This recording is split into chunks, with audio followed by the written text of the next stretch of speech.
I am Amy Vetter, and welcome to the Breaking Beliefs podcast. This valuable time is for you to pause in your day and go on your own self-journey. Discover the beliefs that are holding you back from living your best life at work and at home. Learn from the guests on this show as they share their inspirational stories on how they found ways to break internal beliefs that were no longer serving them. Because if you believe you can, you will. And our podcast begins now.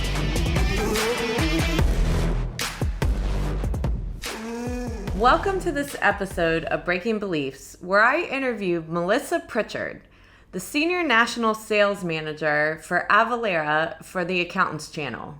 She manages a team of North American remote field-based sales executives. Melissa has worked in software for over 25 years, starting her career at Thomson Reuters in legal and regulatory, and then transitioning to Avalara almost 2 years ago. Melissa is recognized for her ability to put together elite-level sales teams. She came to Avalara with a unique set of insights, both professionally and personally. She attended college on a full-ride Division I gymnastics scholarship and has carried that level of athletic achievement raising her kids, as 3 of her 4 children all received Division I athletic scholarships for basketball, with 2 continuing to play professionally, 1 in the NBA and 1 in the G League. During this interview with Melissa, we've talked about her hard work and how she had to receive constructive feedback growing up as an athlete and what that has taught her as a parent and also in business to create a culture that cares about the individual personally, but also creates team success. This episode is sponsored by Avalara. Did you know that 52% of accounting practitioners, large and small, still rely on spreadsheets and manual processes for sales tax compliance? Using Avalara's award-winning technology, you can move your accounting practice to the 21st century and start or grow a CAS or tax compliance service line. The Avalara for Accountants automation platform helps accounting service providers of all sizes grow their service offerings with sales tax prep and filing, transfer pricing, tax research, business license management, and more. Scale your practice efficiently with the award-winning automation that brings efficiency and accuracy to sales tax compliance, while reducing risk for your practice and your clients. To learn more, contact Avalara at accountants@avalara.com or visit them at avalara.com/accountants. I hope that you enjoyed this episode with Melissa. So many great stories in here for you to take into your leadership and businesses. Please like and share it with people that you know. Welcome to this episode of Breaking Beliefs. And today I am with Melissa Pritchard from Avalara. Melissa, thank you for being on. Would love for you to give just a brief intro to our audience on who you are and what you do. Well, first off, thank you so much for having me.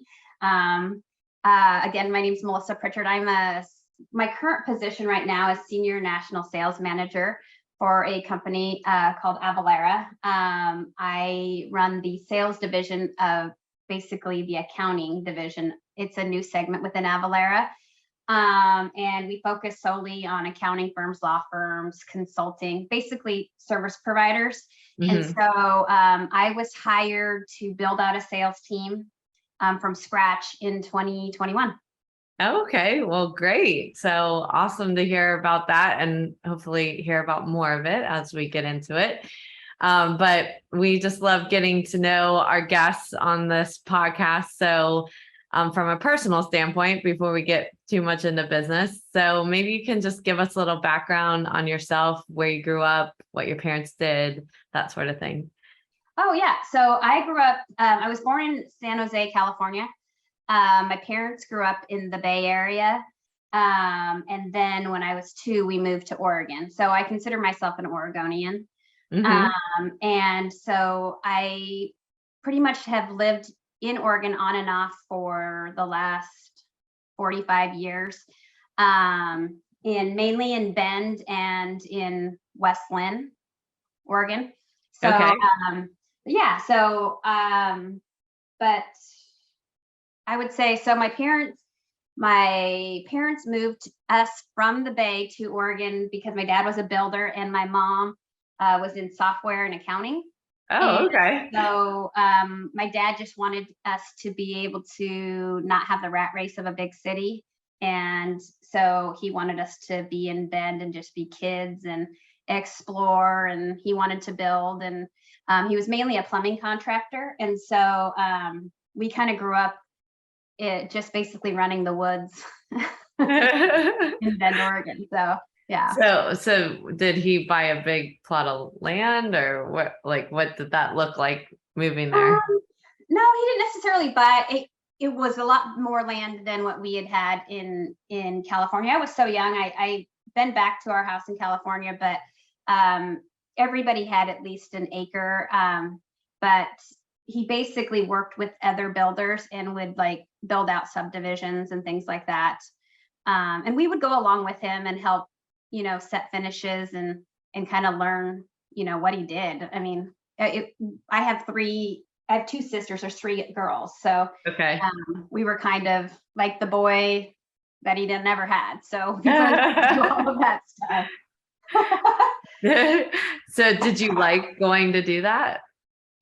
I mean, yes and no, because since then we've built houses. My husband and I have general contracted a few houses and done remodels. So I learned that I could do it and I knew enough about it to do it myself. So I appreciate learning that through him. Yeah. But when you were little, you felt like you were being dragged there. Yeah, I was. I mean, my parents, like, it was always a family type team environment where we used to cut wood, we'd stack the wood, like we did everything. It was a family unit working to, when we started new things, we didn't always have a lot of money. So we worked together to do things, to make our life basically. Yeah. So did you find in that each of you were better at certain things and knew who was going to work on what?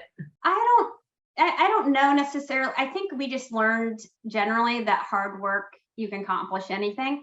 I don't know necessarily if we learned like who was better at certain things.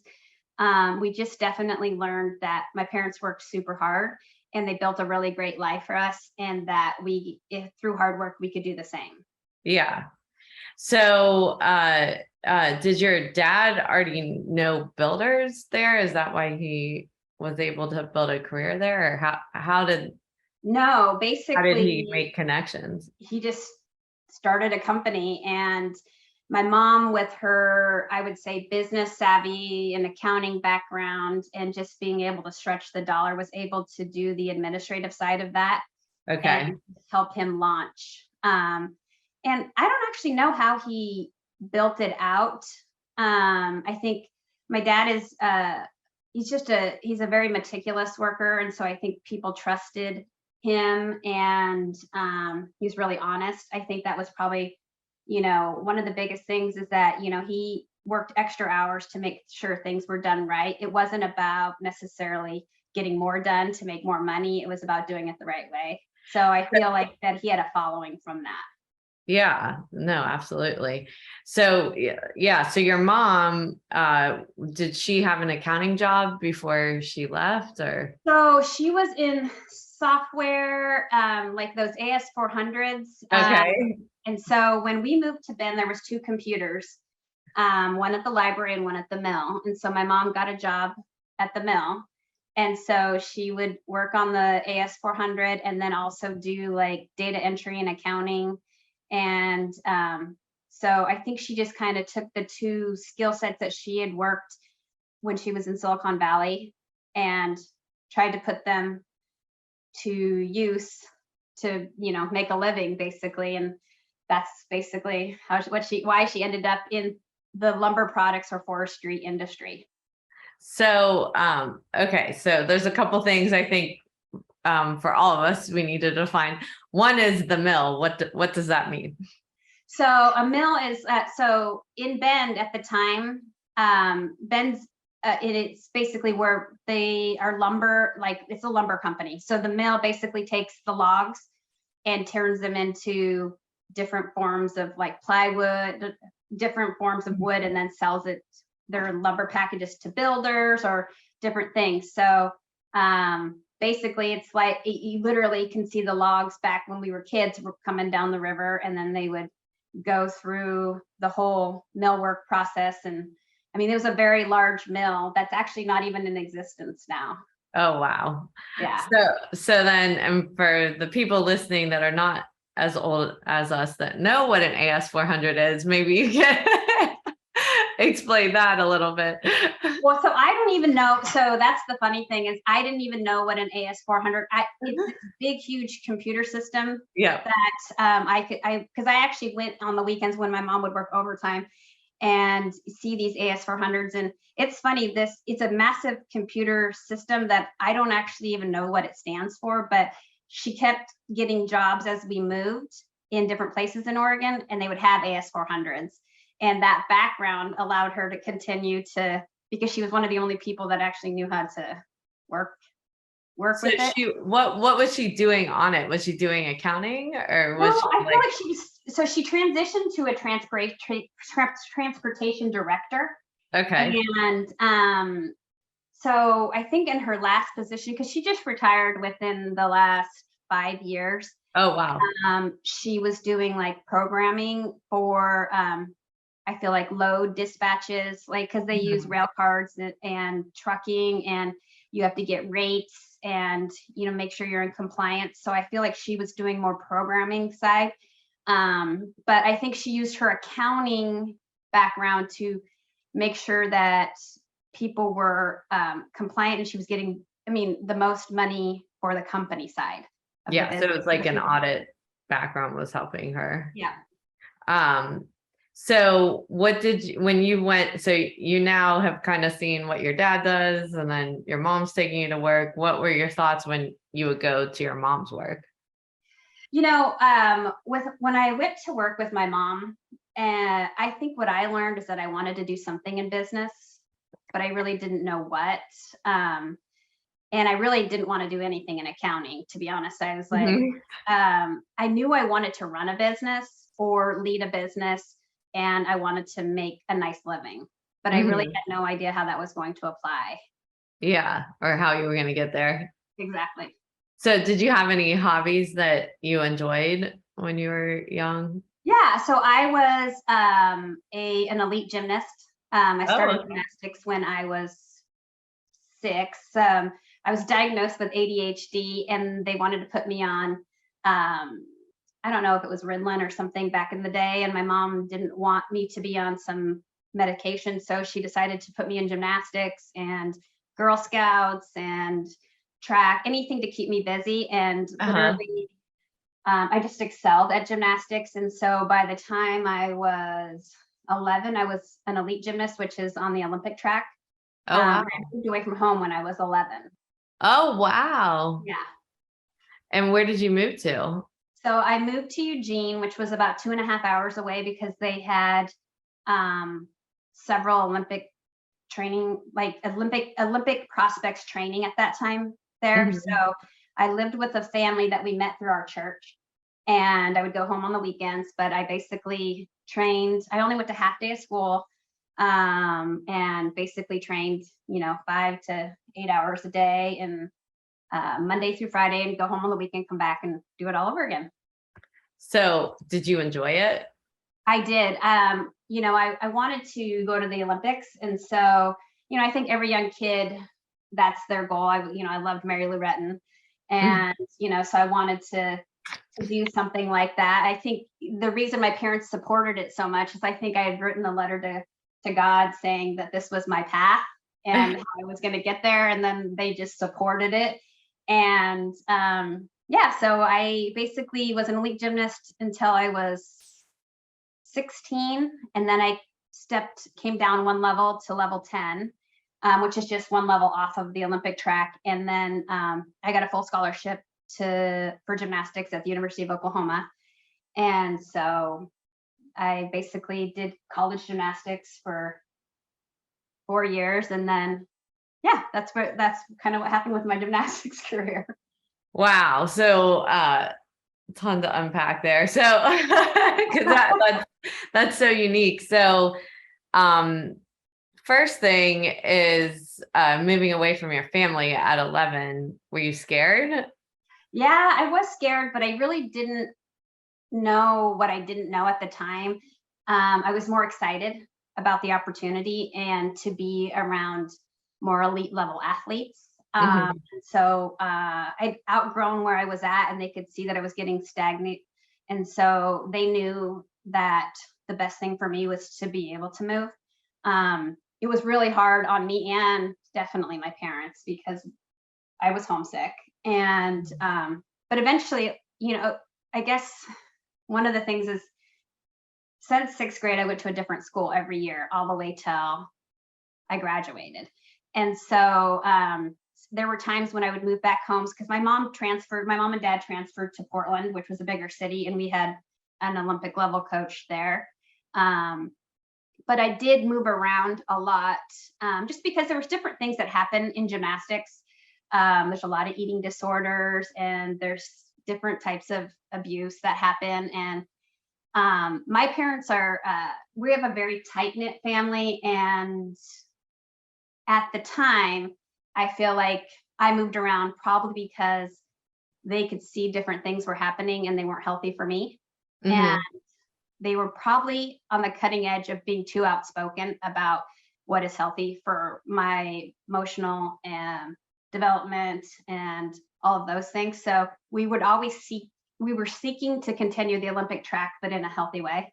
Mhm. And that was a challenge. Yeah. So they would switch your school every year so that you weren't at that training camp? Is It that? would depend. Like sometimes the coaches leave because I had Russian and Romanian coaches.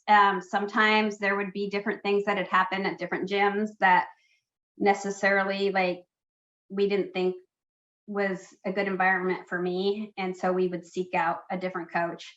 So, like, give an example of what that would be. I mean, in gymnastics, there's a lot of eating disorders, and there's also a lot of sex abuse that happens. And that happened quite a bit, never to me, thank God. And I do believe it's because my parents were so involved. Right. Because when you're on the Olympic track, I think what people forget is sometimes that you really need to protect your kids. It's not about getting to the Olympics. It's about, and people will look the other way because they don't want to be labeled That's as, a problem. yes. And so, and I did get labeled that way by my coaches because my parents were like, this isn't acceptable and it's not safe. Mm-hmm. And at the time when I was growing up, I resented that. And now as a mother of, 4 kids, I see the importance of it and I'm thankful for it. Yeah. So they were watching what was going on and speaking up and taking you in and out of things. And was there ever anything like that? So were you telling them what was happening, or they would pick it up? I was telling them because the kids were telling me. I mean, Okay. I had my own eating disorders and things that they could see happening. Mm-hmm. And I was talking less about different situations and not expanding. They could tell I was getting closed off in some ways. And but when my teammates would tell me, I did tell them. And because when you're on that kind of track, you're with your teammates for so many hours. Mm-hmm. So you spend a lot of time together, and I typically am an open book when it comes to my sisters and my mom and dad. Like I pretty much will tell them anything. So if I hear certain things that are happening, I probably was just telling them. Yeah, which is so important that you were doing that. Yeah, I mean, for even sure. if you didn't like it, you knew it was the right thing still. Right. I think that's where, in the mindfulness world, like a lot of times we go against our gut, but you were going with it, even though you didn't like it. Right. So it's like there was something in you telling you that this is wrong. I need to talk to my parents. But at the same time, you're like, I wish I wasn't telling them. Right. Exactly. Because it's really a weird position to be in because, you're working, I mean, at that time, it's your life's work to achieve certain goals. And you Right. realize when you're maybe ratting something out, or it can affect the end Mhm. result. Yeah. And I would also guess, I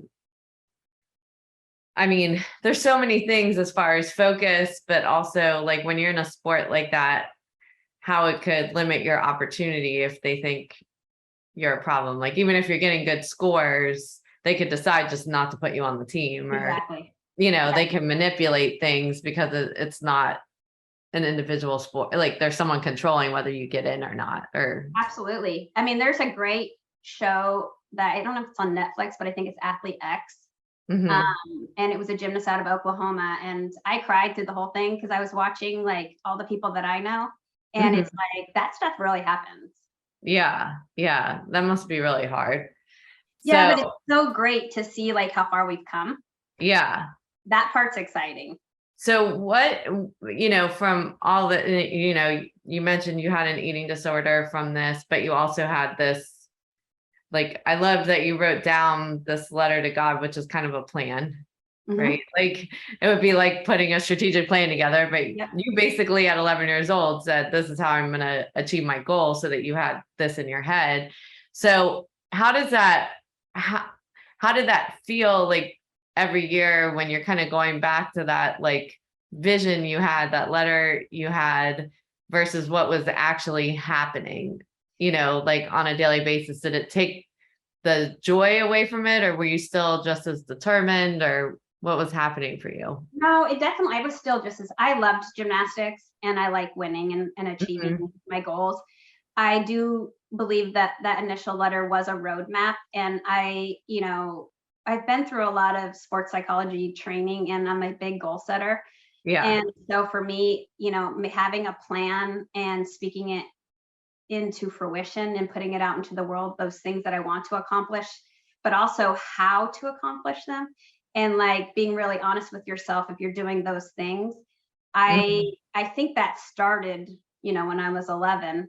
And, I think some of the things that I learned from my parents is like I could accomplish anything I wanted to do with hard Mhm. work. Like, Yeah. you believe that you can do it, we're going to support you to do it. Right. And it's going to take a lot of hard work. It's not going to happen overnight. And those are the things that I think I learned the most from them. Mhm. And I probably translated those beliefs and the goal setting. And that's probably why I was as successful because I mean, at the time, I was probably a taller gymnast. I'm 5'4". My teammates were like 4'11". I was on the Mhm. heavier side. I was much more powerful and than most of my teammates, but also I didn't have necessarily the look that they were looking for, in the 90s. They wanted a more wafy type of gymnast, and I was more compact and powerful. Mhm. That's changed, now because the skills are harder and you need to be more powerful. But I think that I learned how to use my strengths Mhm. and my mental toughness to overcome or to achieve my goals. Mhm. Yeah. And not, I I don't mean to, not cheat it along the way, like to push these other things aside, so like, there's, so much of the time with just even like performance, drugs that were happening in sports, and you're talking about the eating disorders, all of those types of things. Like the fact that your parents helped you to navigate all of that is really important, and that you are able to speak up. Right. Yeah, I mean, because that's a big deal for a girl in middle school to speak up. For sure. It you is. know so they definitely like gave you that confidence, which is. Yeah, I mean, I think, leadership skills and being honest about the situation and knowing it's going to be okay was definitely something they implemented. All three of my sister, all three of us are very strong-willed and confident. Mhm. Um, and I think that is from them. Yeah, yeah, absolutely. So When did you know you weren't going to the Olympics, and how did that feel? I think when I was 16, I knew that, I was just, it's really hard to make the six. Yeah. And I was on that national track, and I had a great career, but I Mhm. knew that I wasn't going to fit the mold that they wanted. And I was kind of getting burned out, like, because I had only went to school half days, I didn't really have high school friends. I never Mhm. dated a guy. I just didn't, I was a little probably socially awkward because I was in the gym so much, Right. that I was kind of wanting to have some more life balance. Right. And so that's where I decided, let's just focus on getting a scholarship and take it down a notch, Yeah.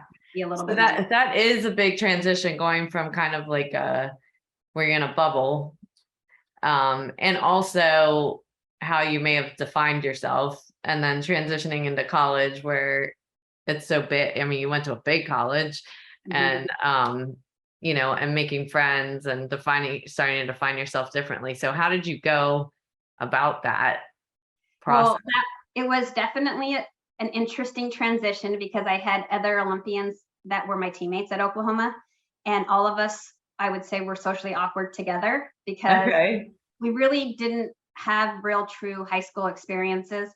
And so just being around all the other sports, and actually those sports recognizing that we are also an athlete, because most of the time at high school, people don't know gymnast and they Hmm. don't know anything about them. And so to actually be part of the student athletes and that whole process, and was a fun transition, dating, parties, balancing school, all of those things. I think our freshman year, because I think there were four of us, was kind of a crash course.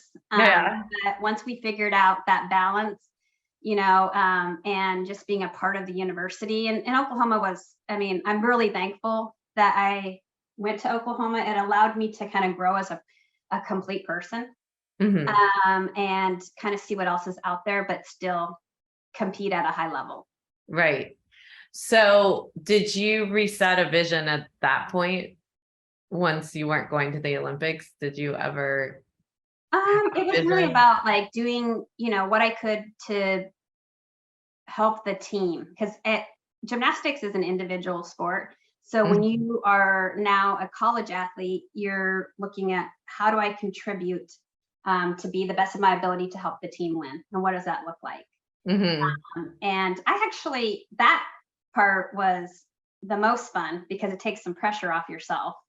I think they were at the time, and I think it's still the same way. There's six athletes go up, you can drop a score.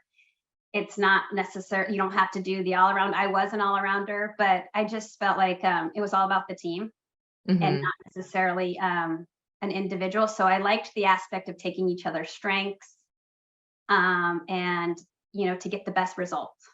Yeah. And I'm guessing that's something you use now. It is for sure. So how do you use that in your current role?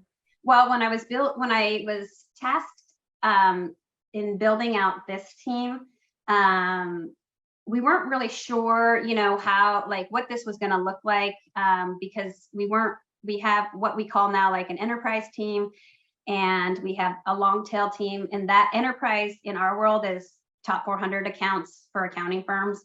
And then our long tail team is basically anything else. So Okay. what skill sets are we going to be looking for in individuals for those two roles? And then in our team's also a little bit different because they do account management as well as new sales.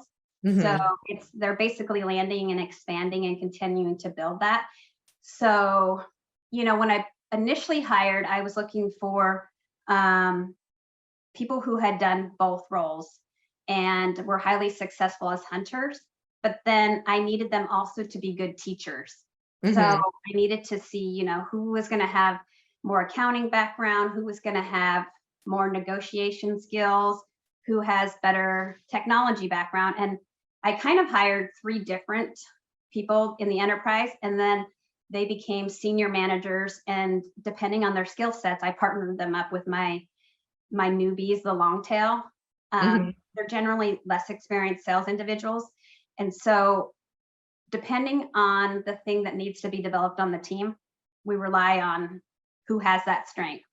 And it's worked out really well. Yeah.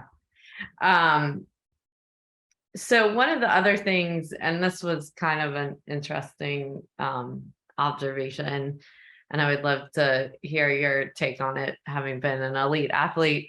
I went to a speaker training. It was about, I don't know, 4 or 5 years ago at this point. But I had decided, I've been a speaker for, I don't know, 25 years, and I never had actually gone to a training. So I was like, I really wanted to kind of take my speaking to the next level. And there was an Olympic athlete there that was a runner. Okay. And we would, everybody's working on their speeches, but we'd have these master classes, and she went up and, and you only take like a very small piece of your speech, might be like 5 minutes of it. And then the instructor is like breaking it down and having you keep working things different ways. And the whole audience is just watching it happen and seeing, did it turn out better, or whatever. But there was a point where he actually stopped giving her advice and just turned to all of us to notice how coachable she was. And said, because so many of us are professionals and, we're here to hit these benchmarks. And so when we get that kind of advice or critique, we kind of get defensive or, or whatever. And he's like, a runner, or someone that you're talking to that's an athlete, the difference being their coach is that they listen so hard, because to them, it's not a critique. It's like, oh, I could get half a second better. I could get 1 second better. Like, they're looking at it from a totally different perspective. And it just really hit me that day of what a difference of perspective that is. So do you feel like you have that mindset, For from sure. being an athlete, and how you've taken that into business? Definitely. I mean, I have my leader at Avalara is also my leader at Thomson Reuters. Oh, And okay. I love direct feedback. I feel like I'm always looking at myself as being very moldable, and anything that's going to help me be more successful, I don't really take as a negative. Mhm. And it's always, like, to me, I feel like, and that's true in sports, like everything's verbal. So I'm listening and I'm making changes as they're talking to me. Right. It could be in the middle of a trick. It could be, but constructive feedback. And to me, I look at it as a way to help me win, or to help my Right. team win. And so I don't think of it as a negative at all. And I think I have pretty thick skin. And so, and maybe sometimes I should be like looking at it from a different lens, but I just look at it as, whoever's giving me the feedback's heart's in the right place, and what can I take out of that in a positive way to make myself better. And and we do that as parents too. Wait, give an example. Well, so I have 4 kids. 3 of them have played college basketball. One's in the NBA. Oh, And wow. Wow, you really are like an athlete family.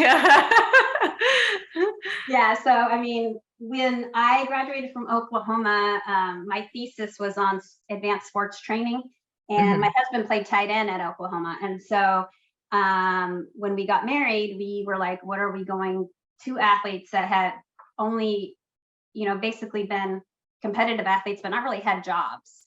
Like, how are we going to translate that into our next thing?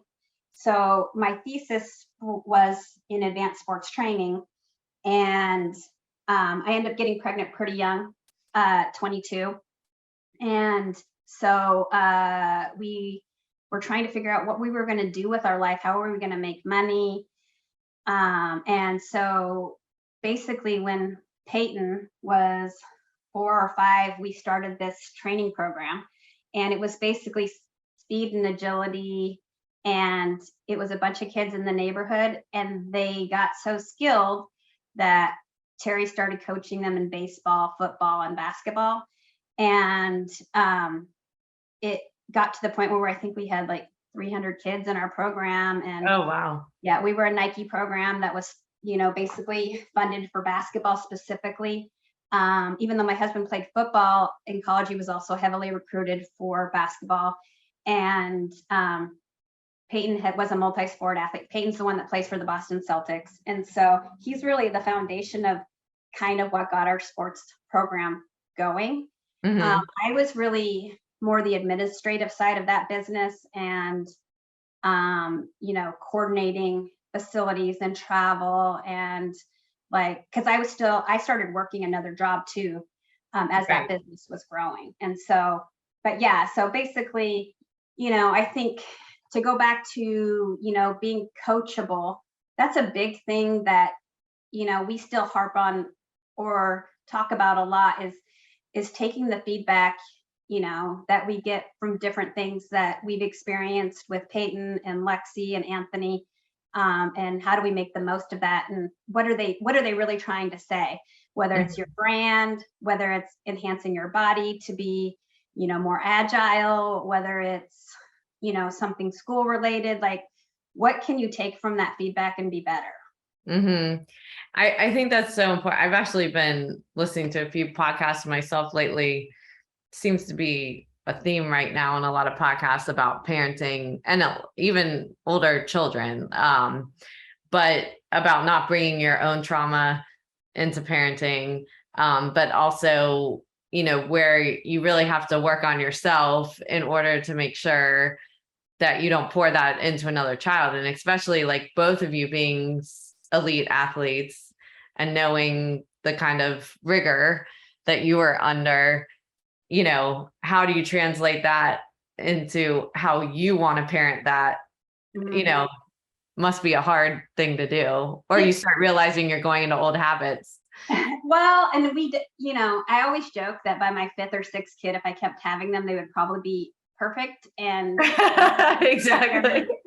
But, we still joke about the things that we started and the way that we worked with the kids. Now, it was always with the right intention, but I will say we're very lucky. We got to do USA basketball and this NBA parenting classes for both Peyton and Lexi. And we learned a lot with the sports psychologist about how to parent better. And it was amazing the things that the kids would say that they wanted from us, which was really just to eye contact and a thumbs up, way to go. We learned not to give feedback at all after a game. We would text each other and then delete it just so we could actually talk about it, but not actually say anything to them. And then ask them how did you feel it went? What do you think went well? What do you think you could have done better? And then try to support them in those things. But that didn't happen overnight.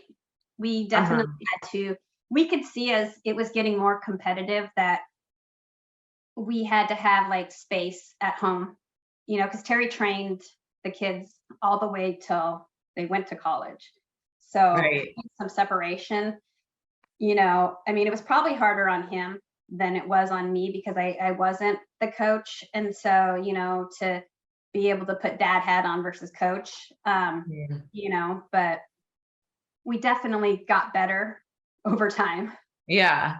Well, and it's interesting. I have another friend that's a speaker. He actually speaks to coaches, but that's what he talks about. And it's a lot of football coaches a lot of times, but he talks about you're the other dad, you're the other, you're the person that they're with from a parenting, place so much more than their family sometimes. And, what they need, from a positive reinforcement. Cause I think so much when we were younger was very negative reinforcement. And so it's a big shift. And I love that whole thing where you're deleting texts, so you can get it out, right? You needed to say what you needed to say, but it really doesn't need to go to them. It doesn't need them to color whatever they thought about it, and so, and being able to give people space to process and answer those questions, I think is so important for them. For sure. to give them boundaries. So do you find you do that in the workplace? Yes, I do. I don't necessarily. So what I do now is when I see certain things happening, I don't, I try to circle up after certain sales calls or meetings to say, what do you think went well? What was your perception of like what was good, what wasn't so good, what could we have done better, and let them kind of give me their feedback. And then I ask them, do you want my feedback? Yeah. I don't necessarily jump in and give it. I want them to come to me. I will give constructive feedback along the way, or depending on where they're at and their level of learning, sometimes I'll chime in, in a call if I feel like, it might be going off the rails or things. But, I try to create a really safe environment for my team to know that like they can trust me and that I have their best interests, and I want them to achieve great things. And I only achieve great things if they do. So, they have to do it. They have to know that I care about them, and, that they're, more than just them working for me at Avalara, but like as a person, like what are their goals for their family? What do they want to do with their life? Why did they choose this position? How do I support that, for them? Mm-hmm. Yeah, no, it's so important. My violin teacher, when I grew up, he'd always say, if you're no good, I'm no good. That's the way it is. Right before I went into an audition, and I'd be like, oh, okay. So, but it's true. It's like, you forget, like it's all of you, of how, you're evaluated. It's not just you as a person, especially when you're in leadership. Yeah. So many great lessons in this. Thank you so much for sharing your story. And it's quite a story. So I like to end with some rapid fire questions. So pick a category of family and friends, money, spiritual, or health. I would say health. Okay. Things or actions I don't have that I want with my health. A more consistent workout schedule. Okay. And then things or actions I do have that I want to keep. That I know how to have a consistent schedule. I know the things to do. I think it's more so just because I travel so much between Boston and Florida, and between the kids' games, finding consistency in my work and travel for them, that's a challenge. But I do know what I need to do. Yeah. It's just trying to balance that. Yeah. Do you still have that business? No. Okay. But my daughter plays basketball at Santa Clara, which is in California. Peyton's in Boston, so we have a place in Boston. Anthony is playing in the G League for the Dallas Mavericks. Oh, wow. So between all of the kids, they're different places, and then I travel for work. So yeah. I think that's in the health aspect, trying to find consistency for myself. Right. Has always been a challenge because, I'm very driven in work, and I want to see my kids. And so the workout becomes the back burner. But now that, we're in Florida, we moved to Florida a year ago, and I've been able to find some time to do that. And I'm really enjoying it. It's helped my mental health tremendously. What part of Florida are you in? We're in a place called Babcock Ranch, which is near Fort Myers. Okay. Yeah. We moved in a golf community here. Yeah. Awesome. All right. Things or actions I don't have that I don't want with my health. Well, I don't have any physical ailments like diabetes or heart conditions or anything. I'm healthy. Yeah. So I'd like to keep it that way. And then the last one, things or actions that I do have that I don't want. I don't know. Maybe I like wine too much, I guess. I mean, I don't know that I would want to give it up, but I know that it's probably not the best for me. Yeah. Great. Well, so many great takeaways from this conversation. Is there anything you want that we didn't say, or you want to reiterate that you want people to walk away from this conversation with? I think that the biggest thing is that anything you put your mind to and you want to work, if you're able to and be consistent and work hard, you can achieve great things, anything. Mm-hmm. And I think that if somebody was to look back on, where I started and the different successes I've had, as an athlete myself, raising what I believe is successful kids and also having a successful career. It all comes down to self-belief, goal setting, just working hard. Yes. Awesome. So thank you so much for being on today. And I can't wait to share your interview with all of our audience. Thank you. Thank you so much for having me. Now for my mindful moments with my interview with Melissa. We had so many things to unpack in this interview, and I don't think I even probably got to a lot of the stuff I had swimming in my head. So it's really good to step back and pause from these interviews because there was so much there and so many lessons that she had to share.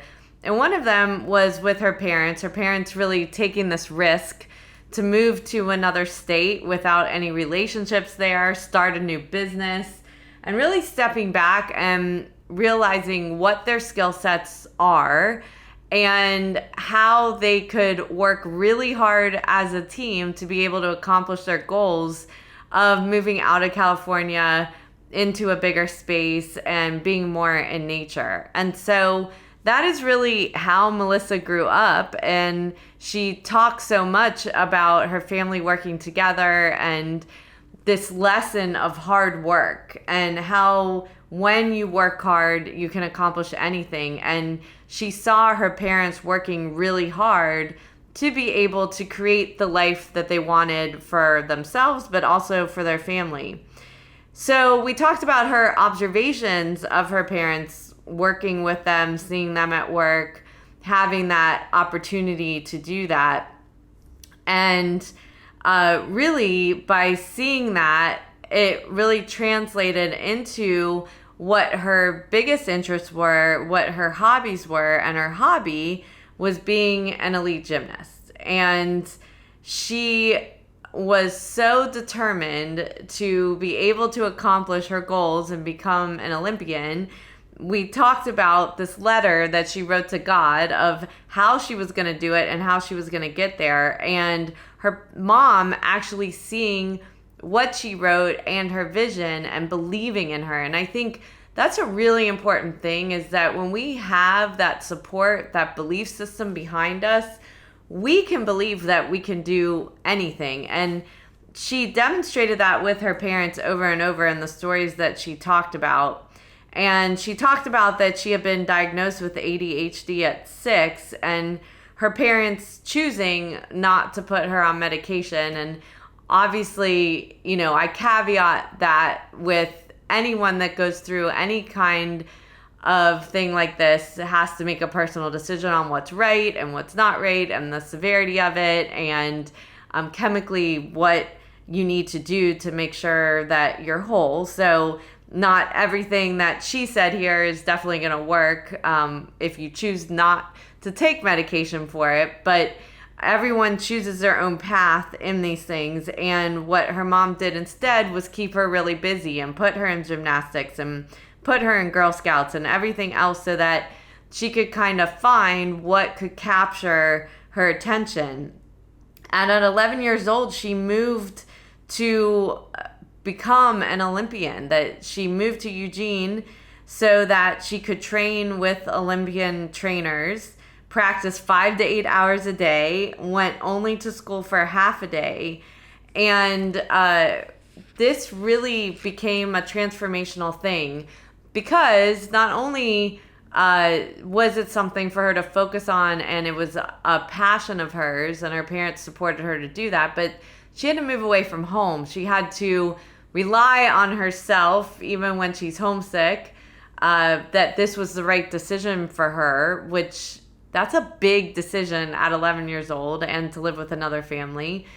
The other thing was that she was experiencing and watching and observing things that she had never seen before with eating disorders, sexual abuse that might have been happening at the training center. And one of the things that popped back in from her parents again was that they were not willing to be quiet. And they were not willing to allow her to be alone in this, that they were validating what she was seeing. They were helping her in any kind of way where they might have seen signs of an eating disorder, what might have been a distress for her, or when she got closed off, that it really talks about vigilance and how important that is when we care about the people around us. That could be our children, that could be our friends, our family, our parents, whoever that is. But that we don't stay silent even when it's unpopular. So, there are times to always step back and observe what is the right response rather than a trigger response. But when we step back and observe and say, no, we need to stand up, we need to have a voice, that also teaches around the people that we're having a voice for that they matter. And that is a really important lesson, is that we personally see each person and that they matter. And so her parents taught her that, even though we all know as a middle schooler, having your parents be outspoken can be really hard. But when you realize that they're doing the right thing, that's also the thing that she's been able to carry on in her life. And we talked about how her intuition is what allowed her to realize that she needed to keep telling her parents what was going on, even though it was unpopular for her to keep doing that. The other thing that she realized through this experience was that she could really achieve anything she put her mind to, that she wasn't the stereotypical gymnast. She was taller than most. She was more compact and powerful. But instead of tearing herself down over those things or feeling less than, she used those strengths to create that mental toughness that she needed, and had the confidence to speak up and be honest and know that she would be okay. So these are big lessons and a lot of growing up at a young age. And at 16, she realized that she wasn't going to go to the Olympics and she needed to make a shift. And that's when she started transitioning and working toward getting a scholarship, where she got a Division I scholarship as an Olympian.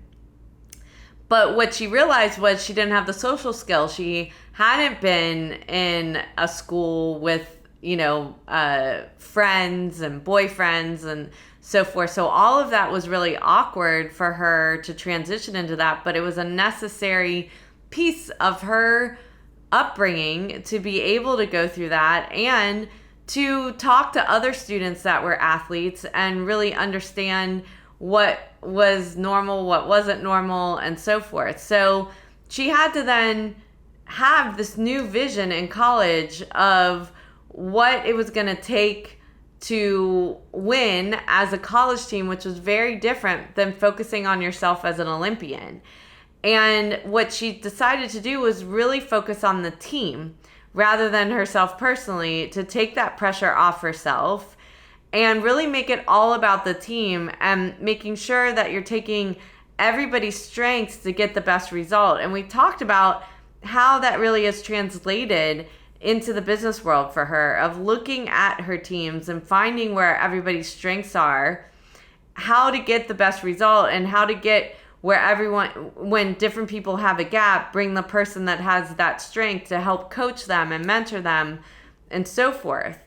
The other thing we talked about that we, really think is unique about athletes is getting feedback and not taking it as negative. And this really translated in so many ways, is that when she got feedback as an athlete, her viewpoint of this is a way to help me win and make myself better, rather than looking at it as a negative. And I know I'm guilty of this. I can get a bunch of positive responses, and then one negative thing I see, I focus on that.